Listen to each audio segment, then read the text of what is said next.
سيدنا ونبينا ومولانا محمد النبي الأمي وآله وبارك وسلم.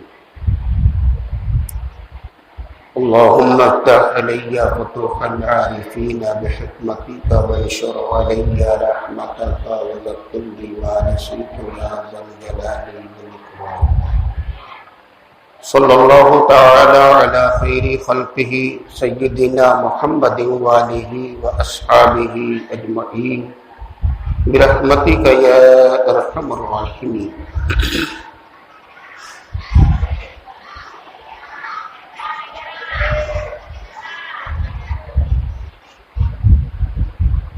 نحمده ونصلي ونسلم على حبيبه الكريم. أما بعد فأعوذ بالله من الشيطان الرجيم. بسم الله الرحمن الرحيم. وَلَقَدْ نَصَرَكُمُ اللَّهُ بِبَدْرٍ وَأَنْتُمْ أَذِلَّةٌ وَاتَّقُوا اللَّهَ لَعَلَّكُمْ تَشْكُرُونَ. آمنت بالله صدق الله مولانا العظيم وصدق رسوله النبي الكريم ونحن على ذلك لمن الشاهدين والشاكرين والحمد لله رب العالمين.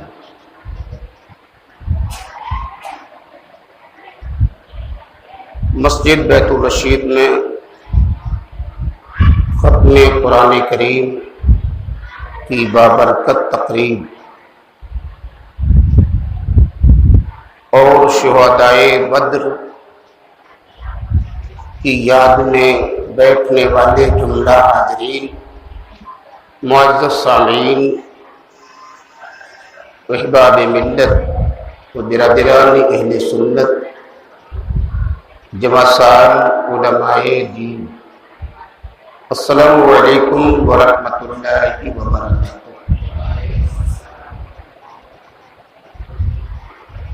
آئیے جی لگا کر سب سے پہلے ہم اور آپ انتہائی محبت کے ساتھ یک زبانوں یا خیال ہو کر مدنی تاجدار سرکار ابد قرار حبیب کردگار محبوب پروردگار شفیع روز شمار اللہ تبارک و تعالی کی تمام دولتوں اور تمام نعمتوں کے اس کی عطا سے مالک و مختار سرکار احمد مجتبیٰ محمد مصطفیٰ علیہ تحیت و ثنا کی بارگاہ بے کش پناہ میں جھوم کر بآواز بلند درود شریف کا نذرانہ پیش کریں اور سب مل کر پڑھیں. اللہم صلی علی سیدنا و نبینا و مولانا محمد النبی الأمی وآلہ وبارک وسلم. ابھی آپ حضرات شاہکار ترنم جناب حضرت مولانا حافظ تاج الدین صاحب تاج بنارسی سے پیغام مصطفیٰ منظوم سماعت کر رہے تھے. وقت گرچہ یہ سحری کا نہیں، لیکن پیغام تو پہلے ہی دیا جاتا ہے تاکہ لوگ جاگ جائیں. بے شک سحری کا کھانا سنت مصطفیٰ ہے. اہتمام کرنا، رمضان کی توقیر کرنا اور ماہ رمضان کی تعظیم کرنا، اس کے روزے رکھنا اتنا اہم ہے، باعث اجر بھی ہے اور ذریعہ نجات بھی ہے. وہ پیغام آپ نے سنا، مداح رسول جناب سرفراز صاحب نے بھی مصطفیٰ کی پسند بتائی، اپنی پسند بتائی. رمضان شریف میں چونکہ وقت تنگ ہوتا ہے، آپ سب کو بھی جلدی ہی ہوگی، میں آپ کا لمبا وقت لینا نہیں چاہتا. صرف اور صرف تھوڑے وقتوں میں اللہ کے پیارے رسول مصطفیٰ جان رحمت کے ان جانثاروں کو عقیدت بھرا سلام کہنے کے لیے اور ان کی بارگاہ عالی جاہ میں محبت کا تحفہ پیش کرنے کے لیے حاضر ہوا ہوں، جنہیں شہدائے بدر کہتے ہیں۔ آپ سب جانتے ہیں کہ تاریخ اسلام میں سب سے پہلی اگر باطل قوتوں سے کوئی جنگ ہوئی ہے اور باطل کو پارا پارا کر دینے والی اگر کوئی جماعت پیدا ہوئی ہے تو اس جماعت کو شہدائے بدر کہتے ہیں۔ اسلام کی سب سے پہلی یہ وہ اہم جنگ ہے جس میں اللہ تعالی نے مسلمانوں کی مدد فرمائی، اور اس طرح میدان بدر میں انقلاب دیکھا گیا کہ دنیا سوچ نہیں سکتی تھی کہ اللہ نے کس طرح میرے مصطفیٰ کی مدد فرمائی۔ وہ بدر کی تاریخ 17 رمضان مبارک شریف ہے اور ہجرت کا 19واں مہینہ ہے۔ اللہ کے پیارے رسول نے مکۃ المکرمہ کو خیر باد کہا تھا، ہجرت کی تھی مصطفیٰ نے، مکہ چھوڑ کر مدینہ آئے تھے، اور نبی کو ابھی مدینہ آئے ہوئے 19 مہینے گزرے تھے کہ یہ ماہ رمضان آ گیا، اور وہ رمضان کی 12 تاریخ تھی کہ اللہ کے پیارے رسول نے اپنے مدینے میں رہنے والے جانشینوں سے کہا تھا، چلو اب وقت آ گیا ہے، آج کفار کو سبق سکھانے کے لیے ہم تیار ہو جائیں۔ یہ میدان بدر میں جو یہ عظیم غزوہ ہوا، اس کے پس پردہ مقصد اور سبب کیا تھا، کیوں یہ جنگ لڑی گئی، اور ایسے وقت میں لڑی گئی جبکہ مسلمانوں کے پاس نہ قوت تھی، نہ اسلحہ، نہ طاقت تھی، نہ منصب، نہ سپاہیوں کا ہجوم تھا، نہ آلات حرب و ضرب، نہ ان کے پاس سامان عیش و طرب تھے، نہ دیگر لوازمات، نہ لوگوں کی کثرت۔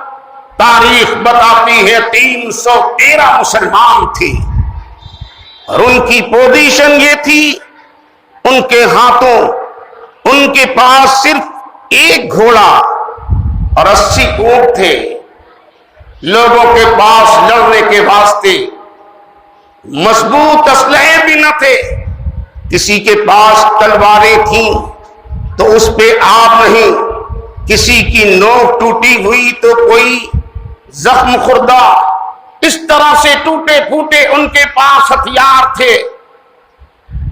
عقل کا پجاری سوال کرے گا ایسے عالم میں کیا ضرورت تھی کہ مسلمانوں کو برگلا کر مدینے سے نکال کر بدر کی دھرتی پر پہنچایا جائے، اور وہ 1000 کی تعداد میں کر و فر کے ساتھ دولت کی فراوانی لٹاتے ہوئے پورے جاؤ حشمت کے ساتھ کفار آئے ہوئے ان سے لڑنے کو کہا جائے۔ لیکن یہ میرے مصطفیٰ میدان بدر کی دعوت دے کر رہتی دنیا کو یہ پیغام دینا چاہتے ہیں کہ اے لوگوں، جنگ طاقت سے نہیں لڑی جاتی، جنگ قوت سے نہیں لڑی جاتی، جنگ لڑی جاتی ہے تو اللہ کے رسول کی محبت کی دولت سے، اور جنگ میں کامیابی حاصل کی جاتی ہے تو اللہ کی بارگاہ میں دعا کرنے سے۔ مصطفیٰ کی دعا تھی اور یہ نبی کی محبت تھی، صحابہ کے سینوں میں کچھ نہ تھا۔ جب یہ نورانی قافلہ مدینے کی دھرتی سے چلا تھا، منافقین بازاروں میں بیٹھے دکانوں پہ مزہ لے رہے تھے، اور یہ مسلمان جب مصطفیٰ کے کہنے پر چل رہے تھے مدینہ چھوڑ کر، تو بولی بول رہے تھے منافقین، روک کر کہا تھا ان سے، ارے کہاں جا رہے ہو، اپنی جانیں ہلاکت میں ڈالنے جا رہے ہو؟ کیا تمہیں معلوم نہیں وہ ہزاروں کی تعداد میں کفار مکے سے آ رہے ہیں، ان کے پاس ہر طرح کے انتظامات ہیں، تم ان کے کہنے پہ چلے جا رہے ہو؟ تمہارے پاس کیا طاقت ہے، کیا قوت ہے، کون سا اسلحہ ہے، کیا جمعیت ہے، کتنے سپاہی ہیں؟ تو ان جانساروں نے ان منافقین کو ایک ہی جواب دیا تھا، نہ تیر پر تکیا، نہ خنجر پر، نہ بھالے پر، بھروسہ ہے ہمیں اسی سادہ سی کملی والے پر، مصطفیٰ کے حکم میں جا رہے ہیں، ہم کو ناز ہے کہ ہمارا مصطفیٰ جا رہا ہے، مجھے اور کوئی دولت کی ضرورت ہی نہیں ہے۔ یہ صحابہ کا نظریہ تھا اور یہ ان کا عقیدہ و ایمان تھا۔ کیوں لڑی گئی تھی میدان بدر میں یہ جنگ؟ اس کے پیچھے بہت اہم باتیں گزری ہیں کہ اگر تاریخ کے روح سے ان کو بیان کیا جائے تو لمبا وقت ہے۔ آپ سب سنتے چلے آ رہے ہیں زمانے سے کہ عرب کی دھرتی پر اللہ کے پیارے نبی نے جب اعلان نبوت کیا تھا اور نبی نے جب دعوت باران کی چوٹی سے بلند کیا تھا اور لوگوں کو بتایا تھا کہ لوگوں کلمہ لا الہ الا اللہ محمد الرسول اللہ پڑھ کر داخل اسلام ہو جاؤ، ان معبودان باطل کی پرستش سے باپ آ کر ایک وحدہ لا شریک کی تم عبادت کرو، اسی کو خالق جانو، اسی کو مالک جانو، وہی تمہارا معبود ہے اور وہی وحدہ لا شریک ہم سب کا خدا ہے۔ کچھ اپنے تھے جنہوں نے سن لیا نبی کی باتیں، گھر میں دل میں جگہ بن گئی، اور کچھ نے محاذ قائم کر لیا۔ اسی دن سے یہ محاذ قائم ہوا اور ان سارے دشمنوں کا جو سرغنہ تھا مکے کی دھرتی پر وہ ابو جہل نامی تھا۔ ابو جہل سب سے بڑا دشمن مصطفیٰ کا، اس کی پوری کمپنی، بڑے بڑے مکے کے رئیس، بڑے بڑے دولت مند لوگ سب اس کے ساتھ میں تھے۔ ابو لہب، عتبہ، شیبہ، ولید، بنو امیہ، اس طرح کے امیہ ابن خلف وغیرہ بڑے بڑے نامور مکے کے کافر، یہ سب میرے مصطفیٰ کے خلاف ڈٹ گئے تھے۔ اور یہ جو انہوں نے دشمنی کا بیج بویا، اتنا آگے بڑھے دشمنی میں کہ نبی کو بہت ستایا، میرے پیغمبر کے غلاموں کو ستایا۔ جو جو نبی کے نام پہ کلمہ پڑھ لیتا اور نبی کی غلامی میں آ جاتا، اس کو یہ ستاتے، ظلم کرتے۔ تاریخ بتاتی ہے حضرت بلال حبشی پر کس قدر ظلم اٹھایا امیہ ابن خلف نے، صرف اس بنیاد پر کہ اس بنیاد پر کہ حضرت بلال نے میرے مصطفیٰ کا کلمہ پڑھ لیا تھا۔ زمین پر رسیوں سے جکڑ کر انہیں روڈ اور شاہراہوں پہ گھسیٹا گیا، پتھروں کی چٹان پہ انہیں لٹایا گیا، پتھروں کی برسات کی گئی۔ کس طرح سے حضرت بلال کو ستایا گیا تھا۔ کیا چھینا تھا حضرت بلال نے؟ کیا ان کی دولت چھینی تھی؟ کیا ان کے یہاں ڈاکہ ڈالا تھا؟ کیا ان کے پیسے باقی تھے؟ کچھ نہیں، صرف بات اتنی تھی کہ مصطفیٰ کی آواز پہ لبیک کہہ دیا تھا۔ لیکن وہ ایسے سچے مصطفیٰ کے غلام تھے، جتنے مظالم ڈھائے گئے، ظلم سہتے رہے بلال، پتھروں کی چٹانوں پر پیٹھ جھلسائی گئی، زنجیروں میں جکڑا گیا، شاہراہوں پہ گھسیٹا گیا، قیدی بنایا گیا، بھوکا پیاسا رکھا گیا، سب سہتے رہے بلال اور جواب دیتے تھے جو جان مانگو تو جان دیں گے، جو مال مانگو تو مال دیں گے، مگر نہ ہوگا یہ ہم سے ہرگز، نبی کا جاہو جلال دیں گے، مصطفیٰ کی محبت نہیں دے سکتے، قربانی تو دے سکتے۔ یہ بلال کی آواز ایک بلال کی نہیں تھی، بلکہ سارے نبی کے جانشاروں کی یہی آواز تھی۔ صرف غلاموں کو نہیں ستایا گیا، بلکہ ہمارے نبی کو ستایا۔ کتنا ستایا؟ نبی کی پشت پر اوجھڑی ڈالی انہی مکے کے کفاروں نے، نبی کو طائف کی سرزمین پر انہی مکے کے کافروں نے پتھر برسایا۔ اللہ کے پیارے نبی کا جسم پاک لہو لہان ہو گیا، صحابہ سے رہا نہ گیا،